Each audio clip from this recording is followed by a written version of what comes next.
আল্লাহ দেখতে চাইলেন ওই ছেলের জন্য মায়া বেশি নাকি আল্লাহর জন্য বেশি। আল্লাহ ডেকে বললেন, ইব্রাহিম দেখি হৃদয়ে কার জন্য দরদার ভালোবাসাটা বেশি। যাও আমার সন্তুষ্টির জন্য ৮৬ বছর বয়সে পাওয়া কলিজার টুকরা দুধের বাচ্চা ইসমাইলকে জবাই করে আমার খুশি অর্জন করো। জবাই করো, স্যাক্রিফাইস করো, আমার জন্য উৎসর্গ করো। এবার আল্লাহ দেখলেন সাইয়েদনা ইব্রাহিমের হৃদয়ের মধ্যে ইসমাইলের জন্য ভালোবাসা বেশি না কম? কত বেশি জানেন? সাইয়েদনা ইসমাইল যখন দুনিয়াতে এসেছে তখন সাইয়েদনা ইব্রাহিম আলাইহিস সালামের বয়স ছিল ৮৬। কত? আপনাকে বাগেরহাটে ৮৬ বছর বয়সে কারো বাচ্চা কাচ্চা হয়? হ্যাঁ, আছে এরকম পালোয়ান? আছে কেউ? নাই। সাইয়েদনা ইসমাইল যখন এসেছে দুনিয়ায় তখন সাইয়েদনা ইব্রাহিমের বয়স কত ছিল? ৮৬। তার মানে ৮৬টা বছর আল্লাহর কাছে কাঁদছে আর দোয়া করছে, আল্লাহ একটা সন্তান দাও দাও দাও, দেয় নাই। ৮৬ বছর বয়সে যে যেই সন্তানটা দিল ওই সন্তানের প্রতি মায়া, দরদ, মোহব্বত, ভালোবাসা বেশি না কম? আল্লাহ দেখতে চাইলেন ওই ছেলের জন্য মায়া বেশি নাকি আল্লাহর জন্য বেশি। আল্লাহ ডেকে বললেন, ইব্রাহিম দেখি হৃদয়ে কার জন্য দরদার ভালোবাসাটা বেশি। যাও আমার সন্তুষ্টির জন্য ৮৬ বছর বয়সে পাওয়া কলিজার টুকরা দুধের বাচ্চা ইসমাইলকে জবাই করে আমার খুশি অর্জন করো। জবাই করো, স্যাক্রিফাইস করো, আমার জন্য উৎসর্গ করো। এরপর ওনার ছেলের সাথে কি বললেন আছে না নাই? ফালাম্মা বালাগা মাআহু সা'য়া ক্বালা ইয়া বুনাইয়া ইন্নী আরা ফিল মানামি আন্নী আযবাহুক ফানজুর মাযা তারা। দুধের বাচ্চা ছোট্ট ইসমাইল ডেকে বলে, ও ইসমাইল আমি স্বপ্নে দেখেছি আমি তোমারে জবাই করছি, এখন কি করব? সুবহানাল্লাহ। আমার আব্বা যদি আমার কইতো, আপনার বাবা যদি বলতো, আব্বা তোরে তো দেখছি স্বপ্নে জবাই করি, আমরা কইতাম আব্বা আমার দেখেন না, আমার বড়টারে দেখছেন। কথা কন। আমরা বলতাম ছোটটারে দেখছেন, ওইটারে জবাই করেন, মাইজ্জাডারে করেন, বড়ডারে করেন, আই ন আই হাইতান ন। সুবহানাল্লাহ কইবেন না? কি বাবা, কি ছেলে! ইন্নী আরা ফিল মানামি আন্নী আযবাহুক ফানজুর মাযা তারা। ইসমাইল স্বপ্নে দেখেছি তোমারে জবাই করতেছি, কি করব কও? সাইয়েদনা ইব্রাহিম এই প্রশ্ন করার পরে সাইয়েদনা ইসমাইল বললেন, ক্বালা ইয়া আবাতি ফাআল মা তুমার। বাবা আপনি স্বপ্নে যা দেখেছেন ঠিক তাই করেন, যা দেখেছেন তাই করেন।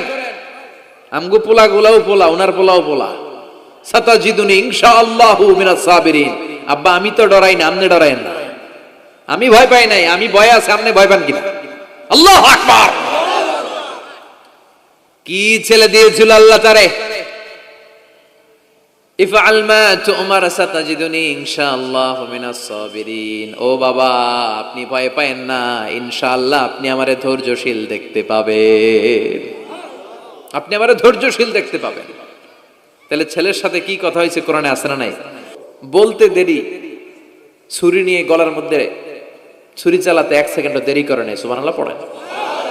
তার মানে এই পরীক্ষায়ও আল্লাহ বললেন, ক্বাদ সাদ্দাকতার রুইয়া ইন্না কাযালিকা নাজজিল মুহসিনিন। ইব্রাহিম ছুরি আর চালায়ও না, ইসমাইলকে মারা আমার উদ্দেশ্য না, তোমার হৃদয়টা দেখা উদ্দেশ্য।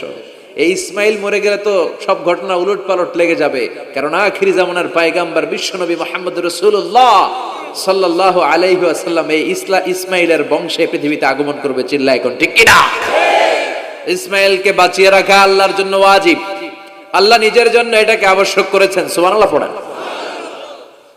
Could you imagine কি স্যাক্রিফাইস তিনি করেছেন? প্রতিটা পরীক্ষায় পাস। পরীক্ষার ফলাফলে আল্লাহ কি বললেন? তোমার আমি কি বানাইলাম? নেতা। নেতা হওয়া এত সোজা না। লিডারশিপ কোয়ালিটিটা অনেক গুরুত্বপূর্ণ কোয়ালিটি, এটা চাইলেই পাওয়া যায় না। এটা নিজেকে তিলে তিলে পরীক্ষায় উত্তীর্ণ করে, কষ্টি পাথর দিয়ে যাচাই বাছাই হওয়ার পরে নিজেকে প্রমাণ করে করে নেতা হতে হয়। চিৎকার করে বলেন ঠিক কিনা? আল্লাহ বললেন, আমি আমার খলিলরে খালি পরীক্ষার উপর পরীক্ষা নিলাম। যারে আল্লাহ ভালোবাসে বেশি তার জীবনে পরীক্ষাও। বিশ্বনবীরে আল্লাহ বুঝাতে চাইলেন, ও আমার নবী আপনার জীবনটা পরীক্ষাময়, এত পরীক্ষা দেখে বিচলিত হওয়ার কিছু নাই, টেনশনে পড়ার কিছু নাই, নিরাশ হওয়ার কিছু নাই। আপনার পিতা ইব্রাহিমকেও এরকম অনেকগুলো আমি পরীক্ষা নিয়েছি, আর প্রতিটা পরীক্ষায় আমার ইব্রাহিম খলিল সফলতার সাথে উত্তীর্ণ হয়েছে। আসাদুন নাসি বালাআন আল আম্বিয়া, এই পৃথিবীতে সবচেয়ে বেশি বালা মুসিবত আর পরীক্ষা আসে নবীদের। কাদের? সুম্মাল আমসাল ফাল আমসাল, এরপরে সিদ্দিকিনদের, শুহাদাদের, সলিহিনদের। ইবতালা আর রাজুলু হাসাবা দীনি, ব্যক্তির দিনদারি যত বেশি তার উপর আল্লাহর পরীক্ষাও। এজন্য মুমিন পরীক্ষাতে ভয় পায় না, মুমিন কখনো বিচলিত হয় না, মুমিন ভরসা রাখে একজনের উপর। চিল্লায় বলেন যিনি কে? আল্লাহ বললেন পরীক্ষার পর পাহাড় সম পরীক্ষা দিয়ে আমি আমার খলিল ইব্রাহিমকে যাচাই করেছি। একটা পরীক্ষায় ইব্রাহিম ফেল করে নাই, প্রতিটা পরীক্ষায় পাস। এগুলো বলে বলে বিশ্বনবীর আল্লাহ সান্ত্বনা দিচ্ছেন, নবী ওরা আপনারে গালি দেয় জাদুকর বলে, ওরা আপনারে গালি দেয় গণক বলে, ওরা আপনারে কবি বলে গালি দেয়, ওরা আপনারে পাগল বলে গালি দেয়, একটার পর একটা পরীক্ষায় আপনি জর্জরিত হচ্ছেন। নবী আপনার পিতা ইব্রাহিম তো এর চেয়েও বেশি পরীক্ষায় পড়েছে। দুনিয়াতে আমরাও যারা পরীক্ষার শিখা, আমরাও সাইয়েদনা ইব্রাহিমের জীবনী থেকে শিক্ষা নেওয়ার দরকার আছে না নাই? গালি আসবে, মন্দ কথা আসবে, বিপদ আসবে, জেল জরিমানা আসবে, ঝুঁকি আসবে। এই ঝুঁকি আর রিস্কের মধ্য দিয়ে কালিমার দাওয়াতের প্রচারের কাজ করতে হবে। চিল্লায় এখন ঠিক কিনা? এটাই মুমিনের বৈশিষ্ট্য। ঝুঁকি, বিপদ, পরীক্ষা, বালা মুসিবত, এগুলো মুমিনের লক ছাড়ে না, পিস ছাড়ে না। কারণ মুমিনরে পছন্দ করে কে? মুমিন খুব ভালো করেই জানে বিপদের পরেই বিজয় দান করবে কে। রাত্রি যত গভীর হয়, সুবহে সাদিকের সময় কাছে আসতে থাকে, গর্ভবতী নারীর পেটের ব্যথা যত বাড়তে থাকে, নতুন মেহমান দুনিয়ায় আসার সময় ঘনাতে থাকে, তেমনি ইসলামের পক্ষে যারা কথা বলে তাদের উপর বিপদ, ঝুঁকি, অত্যাচার, অনাচার যত বাড়তে থাকে, কালেমার বিজয়ের সময়টাও কাছে আসতে থাকে, কাছে আসতে থাকে। এই নাজরানা আমাদেরকে দিতে হবে। পরীক্ষায় আমাদেরকে সাইয়েদনা ইব্রাহিমের মতো উত্তীর্ণ হতে হবে। জালিমরা বেশি দিন থাকতে পারে না, এটা ইতিহাস সাক্ষী। কথা বলেন। যারা জুলুম করে তাদের জন্য তো সাহায্য নাই, যারা মাজলুম তাদের জন্য সাহায্য। বদরের প্রান্তরে 313 জন মাত্র দরিদ্র, গরিব, মাজলুম সাহাবী, তাদের জন্য আকাশ থেকে ফেরেশতা দিয়ে নুসরাত সাহায্য করেছে কে? তার মানে মাজলুম আল্লাহর পক্ষে আর জালিমের বিপক্ষে, ঠিক কি না? জালিমের জন্য কোনো সাহায্য নাই, বরং দুনিয়ায় যারা জুলুম করে তাদের ক্ষমতা বেশি দিন থাকে না।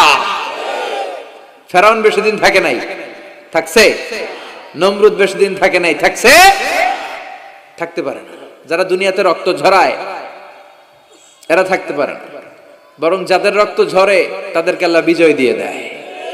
আর যারা রক্ত ঝরায় এদের শেষ রক্ষাও হয় না, এরা জান নিয়ে পালাবার সুযোগ পায় না। কথা বলেন। এজন্য পরীক্ষা আসলে মুমিন ভয় পাবে? মুমিনের হৃদয়ে ভয় আছে কার? চিল্লায় বলেন। আল্লাহর ভয় নিয়ে থাকতে হবে। সাইয়েদনা ইব্রাহিমকে একটার পর একটা পরীক্ষায় আল্লাহ ফেলেছেন, একটার পর একটা পরীক্ষায় আল্লাহ ফেলেছেন, কিন্তু এই পরীক্ষায় তিনি গোল্ডেন এ প্লাস। সুবহানাল্লাহ পড়েন। রব্বুল আলামিন বলেন, ওয়া ইয বিতালা ইব্রাহিম রাব্বুহু বিকালিমাতিন ফাতাম্মাহুন্না ক্বালা ইন্নী জাইলুকা লিন-নাসি ইমামা। ও খলিল, একটার পর একটা পরীক্ষা আমি তোমার জীবনে নিয়েছি। বিশ্বনবীরে বললেন আমার ইব্রাহিমের উপর একটার পর একটা পরীক্ষা আমি নিয়েছি, ইব্রাহিম প্রতিটা পরীক্ষায় পাস। আর খুশি হয়ে আমি বললাম, ইব্রাহিম আমি তোমার নেতা বানায় দিলাম।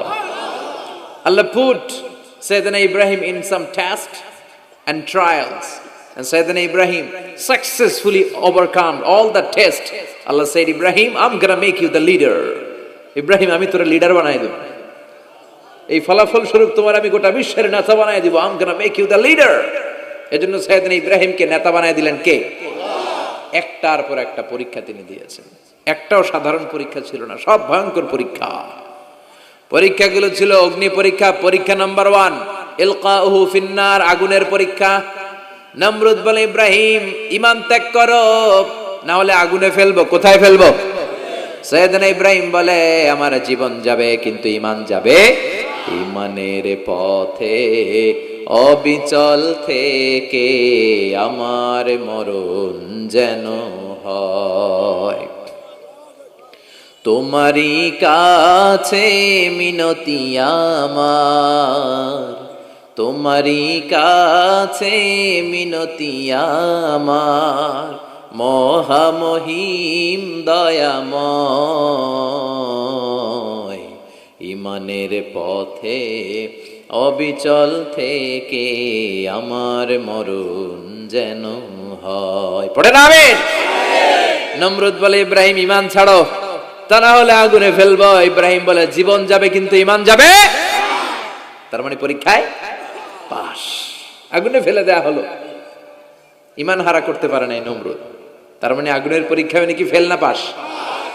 পরীক্ষা নাম্বার 1। পরীক্ষা নাম্বার 2 আল্লাহ বললেন ইব্রাহিম কলিজার টুকরা সন্তান ইসমাইলকে আর প্রিয়তমা স্ত্রী হাজারকে মক্কার ধুধু প্রান্তরে রেখে আসো, যেখানে কোনো মানুষ নাই, কোনো পাখি নাই, কোনো প্রাণী নাই, কোনো খাওয়ার পানিও নাই, কেউ নাই, জনমানব শূন্য এলাকার মধ্যে ফ্যামিলির সবাইকে রেখে আসো, ইসমাইলরেও রেখে আসো, হাজারকেও রেখে আসো। কোনো টু শব্দ করলেন না। সাইয়েদনা ইব্রাহিম কিছু জিজ্ঞেসও করলেন না, বলার সাথে সাথে ওনার স্ত্রী আর কলিজার টুকরা বাচ্চাটারে মক্কার ধুধু প্রান্তরে রেখে দিয়ে আসলেন। এই পরীক্ষায়ও কথা বলেন, এই পরীক্ষায়ও আমাদেরকে যদি আল্লাহ বলে যাও তোমার সন্তান তোমার স্ত্রীকে রেখে আসো সাহারা মরুভূমিতে, পারবেন? হ্যাঁ, কি পরীক্ষা দিয়ে আল্লাহর প্রিয় হয়েছে। তার মানে আগুনের পরীক্ষায় পাস, ফ্যামিলি বিসর্জন দেওয়ার পরীক্ষায় পাস। আবার আল্লাহ বললেন ওয়াজআলনা ফি যুররিয়াতিহিন নুবুওয়াতা ওয়াল কিতাব, আমি খুশি হয়ে এই ইব্রাহিমের বংশের মধ্যে নবুয়ত দিয়েছি, আবার কিতাবও দিয়েছি। সুবহানাল্লাহ বলেন। তিনি নবুয়ত দিয়েছেন। পৃথিবীতে যত নবী আসছে সব সাইয়েদনা ইব্রাহিমের নাতিপুতি। সব কি বিশ্বাস হয় না? এই পৃথিবীতে যত পয়গম্বর এসেছেন তার 99.99% নবীরাই ওনার ছেলে আর নাতিপুতি। চিল্লায় পড়েন আল্লাহু আকবার। এজন্য ওনারে বলা হয় আবুল আম্বিয়া, father of the all prophets, সব নবীদের বাবা। ওনার বয়স যখন 86 তখন আল্লাহ সাইয়েদনা ইসমাইলকে দিলেন। বয়স যখন 100 তখন সাইয়েদনা ইসহাক আলাইহিস সালামকে আল্লাহ দিলেন। এইদিকে ইসমাইল, এদিকে সবাই বলেন এদিকে, এদিকে সবাই বলেন এটা, এটা ইসহাক। পৃথিবীতে যত নবী এসেছে সব ইসহাকের চ্যানেলে এসেছে। এই সাইয়েদনা ইসহাক আলাইহিস সালামের চ্যানেলে এসেছে। সাইয়েদনা ইসমাইলের চ্যানেলে নবী নাই, কোন নবী নাই, নবী ছাড়া চ্যানেল। আর এখানে যত হাজার হাজার লক্ষাধিক নবী এসেছে সব নবী ইসহাক আলাইহিস সালামের চ্যানেলে যারা এসেছে সব নবীরা অন্যান্যদেরকে বলে যাইতো, তার উম্মতকে বলে যেত যে সবশেষে একজন নবী আসবে, তিনি হবেন সর্বশ্রেষ্ঠ নবী, তিনি হবেন সর্বশ্রেষ্ঠ নবী। তো এদের এই চ্যানেলে এত নবী, এরা ভাবছে ওই সর্বশেষ নবীটাও এদিক দিয়েই আসবে। কিন্তু আল্লাহ হাজার হাজার লক্ষ নবী এই চ্যানেলে পাঠালেন, কিন্তু সর্বশেষ নবীটা এইখানে পাঠালেন না। সর্বশেষ চ্যানেলের নবীটা আল্লাহ এই চ্যানেলে পাঠাই দিলেন। সর্বশেষ নবীটা সাইয়েদনা ইসমাইলের চ্যানেলে এসেছে। এজন্য ওরা হচ্ছে বানি ইসরাইল আর আমরা হচ্ছি বানি ইসমাইল। সুবহানাল্লাহ পড়বেন না? উনার ধর্ম, উনার চেইন থেকে ইহুদিবাদ, খ্রিস্টবাদ, ইসলাম, এই 3 ধর্মের জন্ম। ইহুদিবাদও আল্লাহর দেয়া ধর্ম, খ্রিস্টবাদও আল্লাহর দেয়া ধর্ম, কিন্তু আল্লাহর দেয়া শরীয়তের উপর ওরা অবশিষ্ট থাকে নাই, থেকেছে শুধু ইসলাম। ঠিক কিনা? এজন্য আমরা প্রত্যেক নামাজে পড়ি গায়রিল মাগদুবি আলাইহিম ওয়ালাদ-দাল্লিন। ও আল্লাহ, গায়রিল মাগদুব, যাদের উপর তোমার রাগ ক্রোধ, তাদের পথ আমরা চাই না, ওরা হলো ইহুদিরা। ওয়ালাদ-দাল্লিন, আর যারা ভ্রষ্ট তাদের পথও চাই না, এরা হলো নাসারারা। 3 ধর্মের গোড়া সাইয়েদনা ইব্রাহিমের সাথে লেগেছে। এজন্য এই 3 ধর্মকে একসাথে বলে কম্পারেটিভ রিলিজিয়ন, তুলনামূলক ধর্মতত্ত্বের ভাষায় অ্যাব্রাহামেটিক ফেইথ। কি বলে? অ্যাব্রাহামেটিক ফেইথ বলে। এজন্য ওনাকে বলা হয় আবুল আম্বিয়া। সব নবীরা এই চ্যানেলে এসেছে। তার মানে সব নবী সাইয়েদনা ইব্রাহিমের নাতিপুতি। আবার এই প্রতিটা নবীর জন্য আল্লাহ তাআলা আকাশ থেকে কিতাব নাজিল করেছেন। চিল্লায় বলেন ঠিক কিনা? আল্লাহ বলে ইব্রাহিম তোমারও আমি কিতাব দিলাম।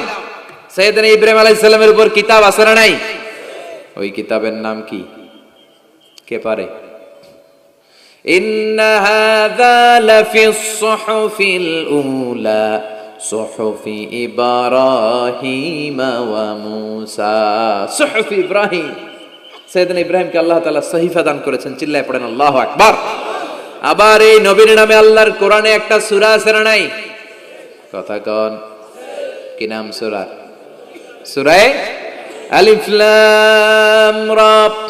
কিতাবুন আনজালনাহু ইলাইকা লিতুখরিজান নাসা মিনাল যুলুমাতি ইলান নূর। সুবহানাল্লাহ পড়েন।